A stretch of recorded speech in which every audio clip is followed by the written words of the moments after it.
5 seconds.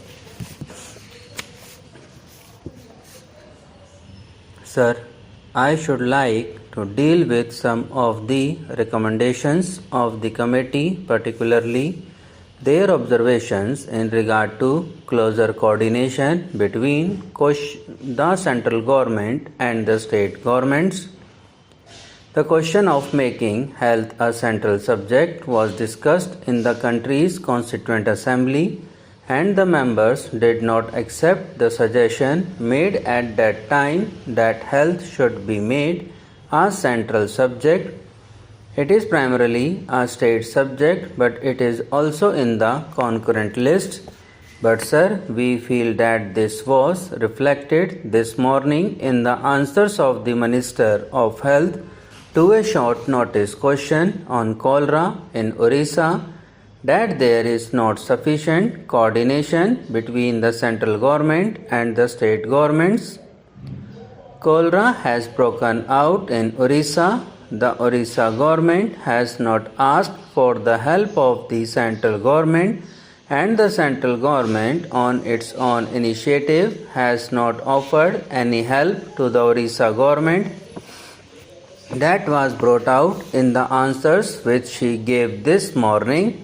Sir, if we have to maintain a fairly high standard of health in our country, it is necessary that there should be a much closer contact between the state governments and the central government, and my suggestion in regard to the recommendations of this committee is that whatever might be the constitutional position, there should be a central government health advisor at every state capital to advise the state government to find out the difficulties of the state government and to seek remedial measures if it is within the power of the central government.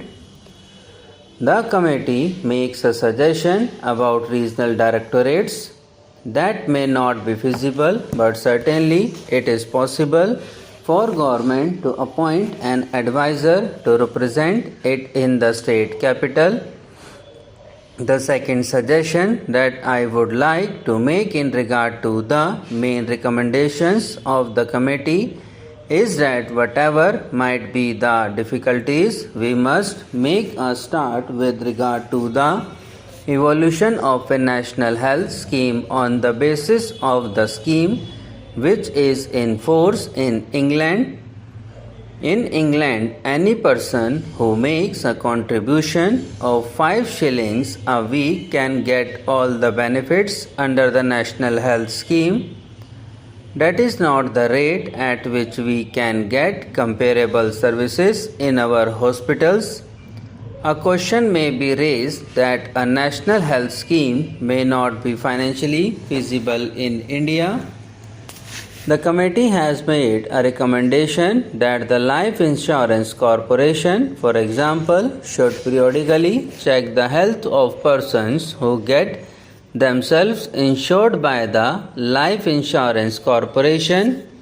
If this recommendation is accepted, probably life insurance business will lapse because many people are afraid of getting themselves examined by the Life Insurance Corporation. I would like to make a suggestion that on the basis of cooperative health schemes which are in force in the United States and elsewhere, the Life Insurance Corporation may make a beginning in regard to a national health scheme. It is not difficult. The difficulties are not insuperable.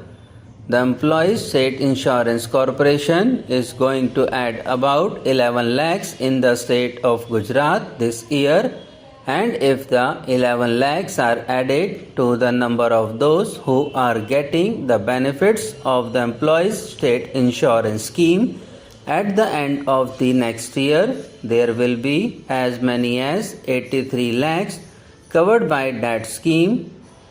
If that is possible under the Employees State Insurance Scheme, it is quite in order for one to make a suggestion that the Life Insurance Corporation should make a beginning in this direction. It may not be possible for the life insurance corporation to cover the whole country, but a beginning can be made. I would like to refer also to the recommendation made by the committee in regard to the medium of instruction in the medical colleges.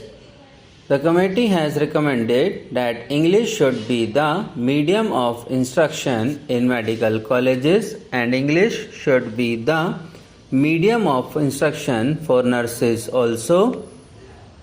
I am not in agreement with the committee's recommendation that the nurses should be taught in English.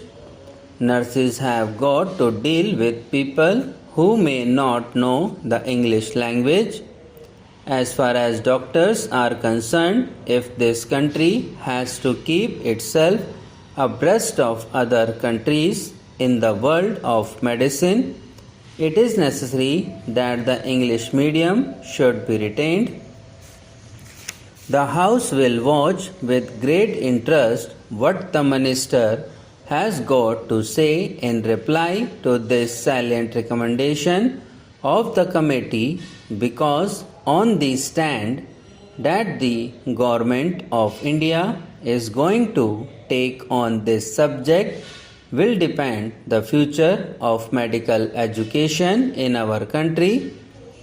I would like to make an observation that somehow doctors feel that the standards of medical education are going down in every state on account of the forces of nepotism and favoritism being at work in regard to the selection of professors in medical colleges and in regard to the general apathy of students to receive instruction from teachers. Subscribe now and press the bell icon. Never miss an update.